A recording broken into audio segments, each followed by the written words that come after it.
surat wa ayat dan membaca surat-surat mahsusatin yang dikhususake, yang dikhususkan, yang tertentu. An Abi Sa'idin dari Abi Sa'id Rafi' ibn al-Mu'alla radhiyallahu ta'ala anhu qala berkata Rafi' qala berkata li kepada aku Rasulullah sallallahu alaihi wasallam ala u'allimuka a'zama suratin fil Qur'ani qabla an takhruja minal masjid. Ala wa'alimuka, tidakkah aku mengajari kamu a'zama suratin, besar-besarnya surat yang paling besar fil Qur'ani di Qur'an, qabla an takhruja, sebelum kamu keluar minal masjid, dari masjid. Wa akhadha, maka baginda Nabi mengambil biyadi, tanganku. Falamma aradna, maksudnya memegang tanganku. Falamma aradna, maka ketika kami menginginkan an nakhruja, untuk keluar, qultu, maka aku berkata, ya Rasulullah, wahai Rasulullah, innaka, sungguhnya engkau kulta, engkau berkata, lawa'allimannaka a'zama suratin fil Qur'an, lawa'allimannaka, sungguh aku akan mengajari kamu a'zama suratin, paling besarnya surat fil Qur'an, dalam Qur'an. Qala, berkata baginda Nabi, alhamdulillahi rabbil alamin, paling besarnya surat dalam Al-Qur'an adalah surat alhamdulillahi rabbil alamin. Ya, surat alhamdulillahi rabbil alamin, Al-Fatihah. As-Sab'ul Mathani adalah surat yang terdiri dari 7 ayat yang diulang-ulang, maksudnya di dalam sholat diulang-ulang. Rakaat pertama diulang lagi, rakaat kedua diulang lagi, ketiga, keempat, terus diulang-ulang. Maka dikatakan sebagai Sab'ul Mathani. Apa yang mengatakan Sab'ul Mathani, maksudnya 7 surat yang setelah membaca judul surat ini selalu digandengkan ketika sholat, digandengkan dengan surat yang lain. Surat Fatihah, surat Al-Ikhlas, surat Fatihah, surat yang lain, Wadduha, surat yang lain, terus begitu kalau waktu sholat. Wal Qur'anul Azim, dan Qur'an yang agung, alladzi, yang Qur'an, utituhu, yang aku dikasih Qur'an itu, rawahul Bukhari. Sampai surat Al-Fatihah ini dikatakan Al-Fatihah lima quri'atlah.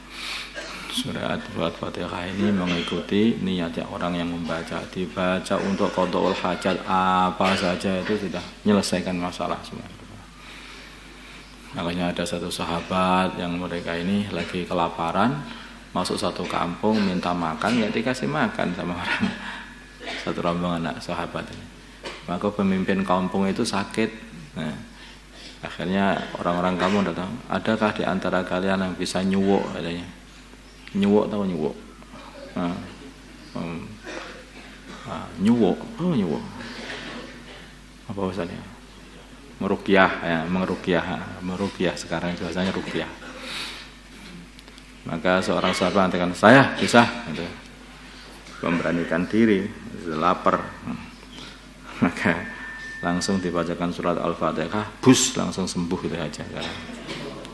Maka datang terus akhirnya dikasih makan. Semuanya sama orang kampung, dijamu sama orang kampung. Nah, begitu datang kepada baginda Nabi, diceritakan kepada baginda Nabi. Maka Nabi mengatakan, kok kamu tahu ya, siapa yang ngasih tahu kamu bahwa Al-Fatihah itu sebetulnya adalah untuk meruqyah juga. Nabi Sa'idin Al-Khudri, kalau kamu sudah hafal Al-Fatihah, kamu sudah bisa nyuwuk itu sebetulnya. Tinggal yakinnya saja. Jika kamu sudah yakin betul, nanti apa yang kamu, kalau Fatihah kamu baca untuk apa saja, selesai semua masalah itu. Tapi bagi orang yang nggak yakin, masa Gusti Allah ngasih orang yang nggak yakin? Mau nggak yakin aja kok dikasih. Nah, kalau kamu punya anak umpamanya itu, kamu janji, nanti kalau kamu ikut aku tak kasih begini, anakmu Allah nggak percaya, kamu ngasih nggak? Ya nggak ngasih lah. Orangnya nggak percaya sama kamu aja lah. Ini orang nggak yakin, ya nggak usah dikasih. Wa an Abi Sa'id Al-Khudri, Abi Sa'id Al-Khudri radhiyallahu ta'ala anhu, anna Rasulullah, sungguhnya Rasulullah sallallahu alaihi wasallam qala, bila bersabda, fi qul huwallahu ahad, di dalam fadilahnya surat qul huwallahu ahad, beliau bersabda, walli demi zat nafsi, jiwaku biyadihi, di tangannya, inna, sungguhnya qul huwallahu ahad, la ta'dilu thulutsal Qur'an, sungguh membandingi sepertiga Al-Qur'an. membandingi sepertiga Al-Quran. Paham tidak?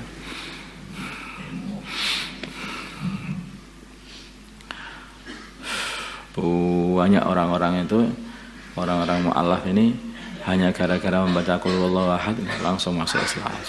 Banyak sekali membaca Qul huwallahu ahad. Kan mereka itu banyak yang nggak ngerti kalau Al-Quran itu dibaca dari kanan, sehingga mereka membaca dari kiri. Dan baca di kiri yang dibuka pertama kali itu halaman paling kiri, yang paling atas apa? Qul huwallahu ahad. Sudah baca dari kiri itu Qul huwallahu ahad. Nah, di pojok terakhir kan halaman paling atas kan Qul huwallahu ahad di situ itu. Maka dibaca masuk Islam. Wah, masuk Islam. Bukan rahasianya dah apa? Wa fi riwayat anna Rasulullah sungguhnya Rasulullah sallallahu alaihi wasallam bersabda li ashabihi kepada sahabat-sahabatnya, ayajizu apakah tidak mampu ahadukum salah satu kalian ayaqra untuk membaca fi thuluthil Quran dengan sepertiganya Quran fi lailatin di dalam semalam. Asyaka mengadil berat dzalika nasihat itu atau perintah itu alaihim atas para sahabat. Masa kalian itu enggak mampu membaca sepertiga Quran aja setiap malam? Waduh, sepertiga Quran itu banyak 10 juz setiap malam. Jadi mereka jerat.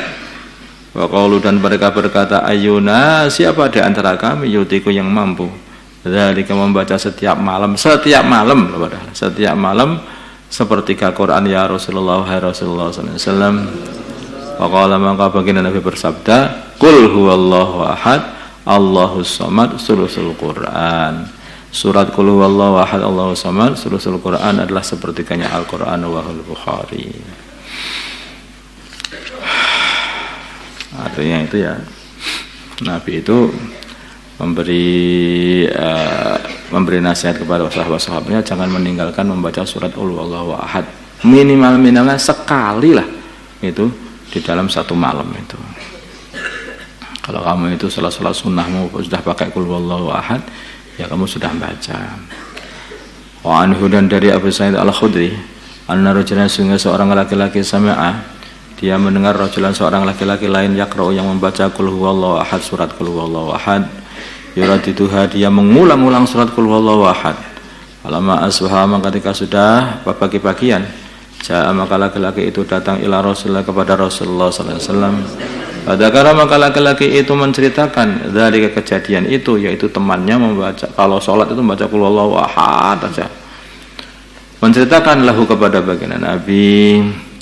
Bahkan adalah ar-rajulu, laki-laki yang melaporkan baginda Nabi, yang yataqalluha, dia ini kayaknya mengecilkan perbuatan saudaranya tadi yang bacaannya hanya quluhu saja itu. Faqala maka bersabda Rasulullah sallallahu alaihi wasallam, walladzi nafsi jiwaku biyadihi, di tangannya, innaha sungguhnya Qul huwallahu ahad la ta'dilu sulusal Quran, sungguh membandingi sepertiga Al-Quran. Rawahul Bukhari. Wa an Abi Hurairah radhiyallahu ta'ala anna Rasulullah sungguhnya Rasulullah sallallahu alaihi wasallam qala beliau bersabda, Qul huwallahu ahad, Qul huwallahu ahad, fi Qul huwallahu ahad, di dalam menyampaikan fadilahnya Qul huwallahu ahad. Beliau bersabda, inna sungguhnya Qul huwallahu ahad ta'dil membandingi seluruh Al-Quran seperti Al-Quran. Rawahu Muslim.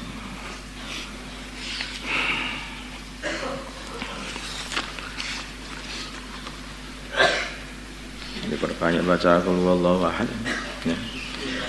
Walau orang-orang zaman dulu itu baca Qul huwallahu ahad setiap hari itu 1000 kali.